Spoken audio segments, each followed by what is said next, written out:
Hi Aquarius, this is Job. Welcome pa sa ating channel. By the way, Aquarius, this is your weekly Gabay Tarot reading from December 15 to 21, 2025. Gamitin ng reading na ito bilang kabay lamang. Kung naka-resonate kayo, comment down. Tandaan, Aquarius, ito ay general reading. Kunin nyo lang po kung ano naka-resonate sa'yo. This is for you, Aquarius.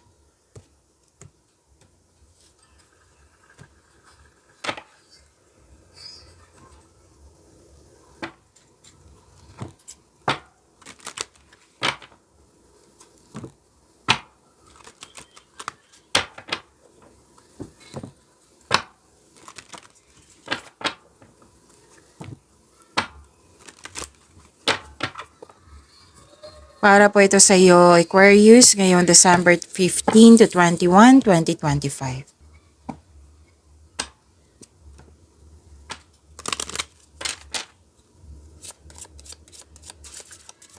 Angel number para kay Aquarius ngayong December 15 to 21, 2025.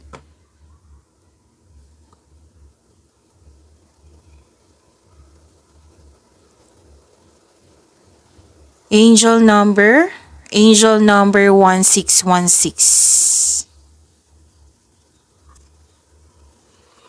Okay, sabi po dito, willpower. Things may feel out of sync and not within your control. The whisper of divine is asking that you remember that you are being supported and that your will is your superpower. Determination is key right now. So to attract more blessings, let us say the power affirmation. Let us say, I call on my strength and willpower to take the lead. I accept and listen to the support of the divine wisdom. Oh, divine within me. Okay? I call on my strength and willpower to take the lead. I accept and listen to the support of the divine within me. So this is may mga situation dyan na hindi mo na naintindihan or hindi mo na naintindihan yung nararamdaman mo. Oo, you have to control it. Magtiwala sa iyong will. Yung kailangan may willingness to move forward. Okay? Determination is the key eh. Yung sabi dito, determinado. Kailangan maging determinado ka with clear intention, mag-focus ka, magtiwala sa inyong sarili. Yan. So may kasamang clear intention ha. And magtiwala din na ginagabayan ka ng ating Panginoon. Okay? Yeah. So this is angel number 1616. Kailangan i-maintain yung positive thoughts nyo, positive thinking, kasi may new beginning. Kasi ito yung ma-manifest mo. This is a power of manifestation eh. Basta mag-focus kayo sa intention mo at magbigay ng action. Okay? Yung intention is clear intention. Okay? I-maintain yung pagiging optimism mo and tap into inner strength. Okay?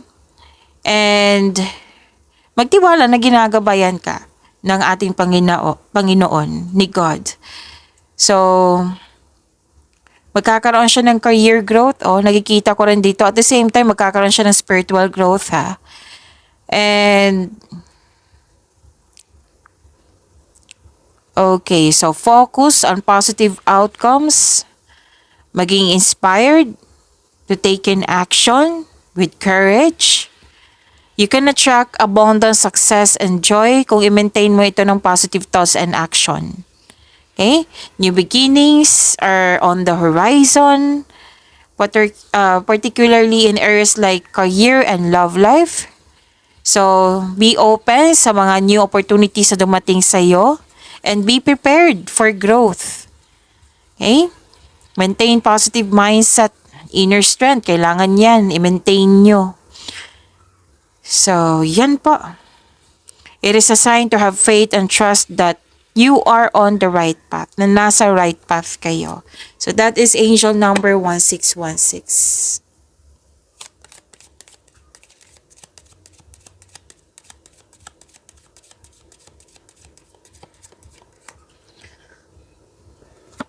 Okay. Maraming salamat po sa inyong patuloy na suporta, sa mga nag-donate, sa mga hindi nag-skip ng ads. Maraming salamat po. Sa mga hindi pa nag-subscribe, subscribe na po kayo at click bell notification para malaman nyo na may bago tayong video. Para sa mga gusto magpa-reading po, comment po kayo ng personal reading. Again, comment kayo ng personal reading and check my reply sa comment section.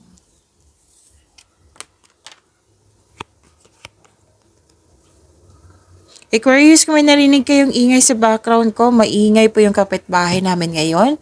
So, sana'y nakafocus kayo sa mensahe para may makuha kayong gabay, okay? So, hindi natin kontrolado yan eh. Oh, lalo na't pag, ano ngayon, Sunday ngayon. So, 'di ba, family day. So, hayaan na lang natin kasi I believe that is a positive energy. Focus po sa mensahe para may makuha kayong gabay.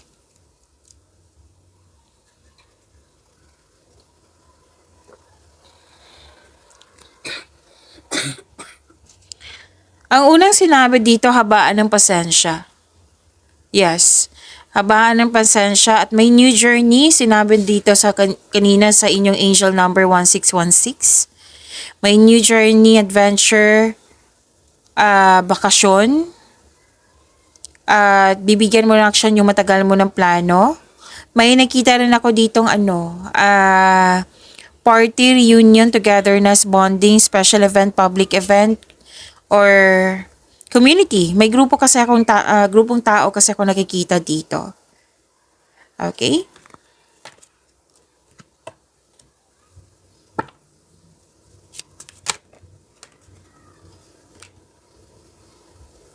So this is about your energy ngayong week na ito, Aquarius, ngayong December 15 to 21, 2025. Andito po si Angel of Blessings.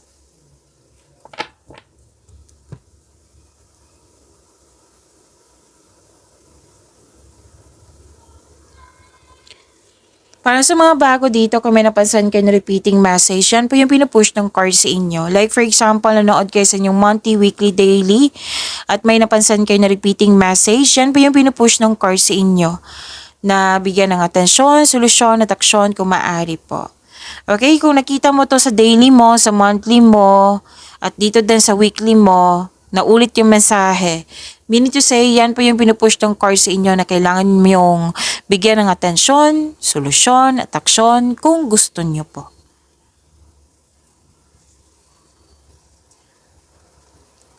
New love, new relationship, nakatanggap ka ng unconditional love, new feelings, pwedeng bagong kaibigan to, nagkaroon ka ng panahon sa iyong sarili, pleasure, self-love. Yes, may gift from the universe po dito. The divine is offering you a new love. Yung sinabi ko kanina, bagong kaibigan, bagong ligawan, bagong relasyon, bagong tao, bagong kasamahan, bagong kaibigan nga. Ito ay magbibigay ng love, peace, and happiness sa iyong buhay. So this card asks you to be open sa pag-receive ng gift na ito kasi ito ay nakatadhana sa iyo. So dapat open arms mong tanggapin ito. Aquarius, open your heart and receive the emotions around you.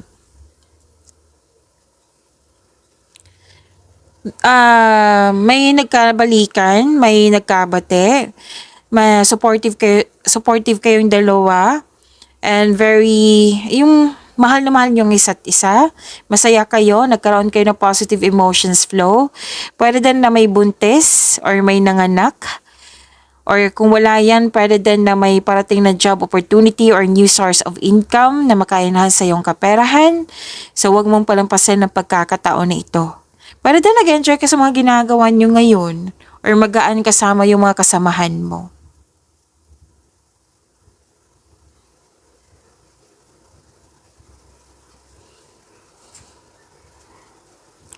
Okay, may masusunod na tradisyon dito. May usapin din tungkol sa teacher, student, education, school. Nakatanggap din kayo ng divine wisdom. You're showing your kindness to everyone. Okay, posible din may masusunod na tradisyon. Any kind of tradition. Like for example, pamamanhikan, kasal, mag-take ng masteral or board exam para masunod yung traditional career path, or you're moving up to the ladder of success. Or di kaya masusunod talaga yung gusto mo, decision mo, ideas, plano. But wedding bells is coming, ha? Wedding bells is coming.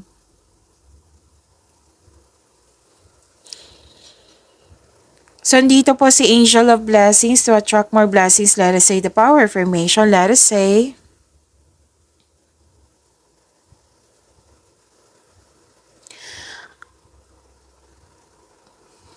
I will listen to my inner voice and I trust my angels. I will listen to my inner voice and I trust my angels. Kung sa Tagalog ba, kasi may nag-request po, pakikinggan ko ang aking panloob na tinig at nagtitiwala ako sa aking mga anghel.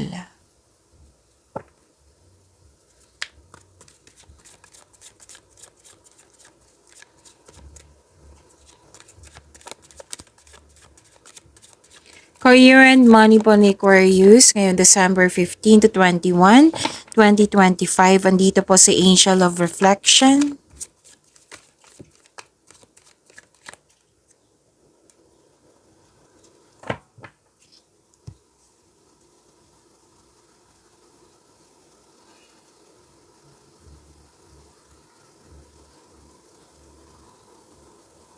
Okay, feel free yourself para makapag-isip ka ng maayos. Kung nais mo ng promotion or you're making business investment, hindi mo na kailangan ng pahintulot to move ahead. Magtiwala sa inyong sarili, Aquarius. At nakikita ko dito na gusto mo ng me time, alone time, kasi nakikita ko dito na pwedeng pagod ka or gusto mo lang mag-isip. Kasi 'di ba may mga tao na gusto mo nang mapag-isa para makapag-isip ng mabuti. Pero may nakita kong pagod dito eh. So, pahinga. Pahinga din. Para ma-restore yung energy mo. Pwedeng naghahanap ka ng sagot sa inyong mga katanungan, solusyon sa inyong problema. Sinabi naman ng card nyo dito na nasa iyo na yung sagot, nasa iyo na yung solusyon. Opo. So, all life's answers are within you.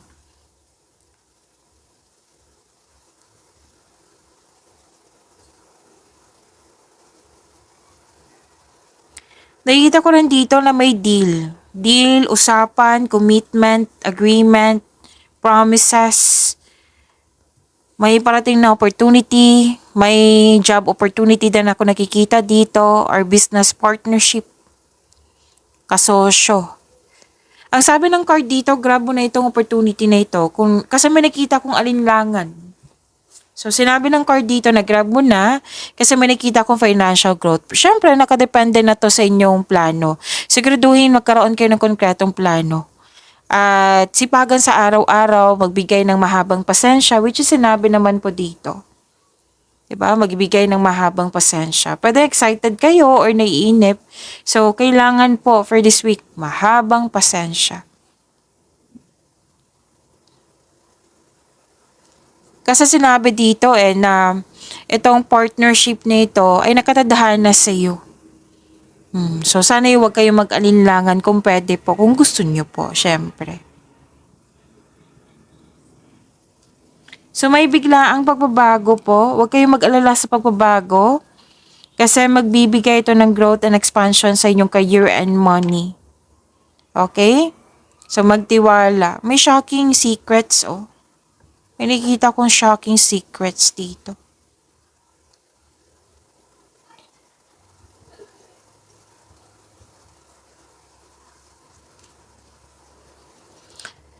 Dalawang card na mismo nagsabi dito na may job offer or any kind of opportunity na ka-align sa inyong career and money. Na, very excited ka nga. Oh. Kasi naka-align to sa passion mo eh. Alam na alam mo yung gagawin mo. So kalma lang. And please prepare na magiging busy kayo for this week, Aquarius. May promises eh. May promises dito or deadline na kailangan mo talagang gawin. So, ang advice ng card dito, i-prioritize mo yung task mo na may time management. Just make sure you can deliver on your promises. Pwede din hindi ka nag-promise. Pwede din umaasa siya. Yes po. At makaka-receive din kayo ng magandang balita po.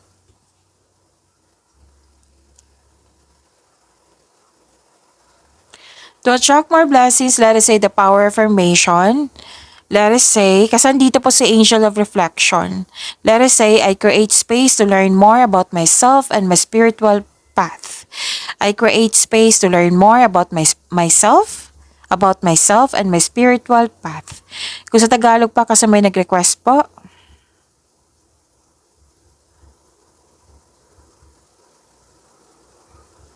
Lumilikha ako ng puwang upang matuto ng higit pa tungkol sa aking sarili at sa aking spiritual na landas. Yan.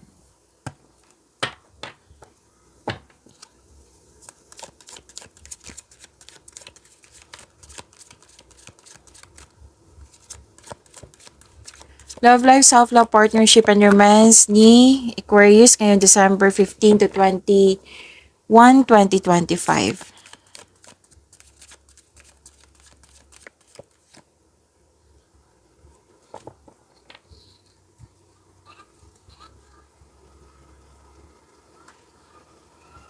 By the way, Aquarius, may love reading tayo kanina before this video. Kung gusto nyo malaman kung ano yung iniisip ng person mo, andun po. Kung hindi nyo mahanap, andun po sa channel natin. Hanapin nyo po sa channel natin.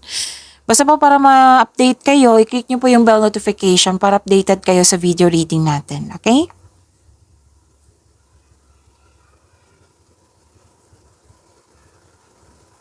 Aquarius, you're feeling trapped or stuck kasi isang connection sa isang tao.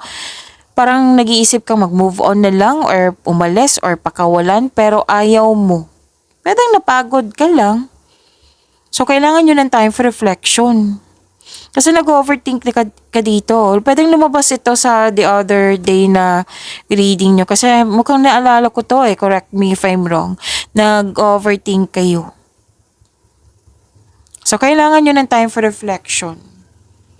Makatulong yan kasi sa time for reflection, andyan yung pahinga, andyan yung sagot, andyan yung solusyon, makilala mo yung sarili mo, makilala mo yung taong yon, ma-identify mo na yung malalaman mo yung kung ano na talaga yung nangyayari, may matutuklasan ka sa ganyan. So time for reflection po ay kailangan ko, pwede po. And pakawalan mo yung sarili mo. Single ka man, relasyon sa buhay, mag-asawa, basta na-stuck kayo. Pwedeng sa nakaraan or sa isang tao ngayon na kailangan pakawalan yung sarili mo. Kasi yung sabi ng card dito may way naman na kailangan magkaroon ng willingness to move forward. Kaya nga may willpower dito. Angel number 1616. Determination, willingness. Kailangan willing ka. Magkakaroon siya ng changes, magkakaroon siya ng pagtatapos kung yun ay willing ka na mag-move forward. Kasi atrasobante ka dito Free yourself. Deserve mong magkaroon ng laya. Deserve mong magkaroon ng recovery.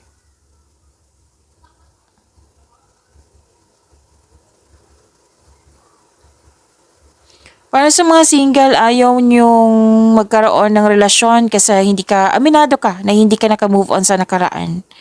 Na na-stuck ka, na kailangan talaga pakawalan yung sarili mo. Na lalo na't hindi na ito existing sa present mo. So be true to yourself, love yourself more. Okay?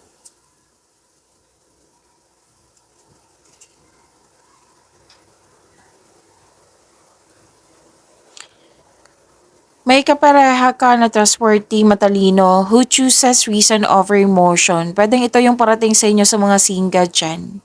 Kahit ayaw nyo, may parating talaga sa inyo. Pwedeng single parent kayo or single parent siya. Kasi may malaking influence sa single parent dito It might be siya yung nagbibigay ng advice sa iyo. Kasi gumagawa ka din ng desisyon dito. Dalawang card na mismo nagsabi dito, Aquarius, na makinig po daw kayo sa inyong intuition. Kung maaari po. You should take a chance on love. Huwag kang matakot ma-in love ulit. Dalawang card kasi nagsabi dito, Aquarius. Deserve niyong mahalin.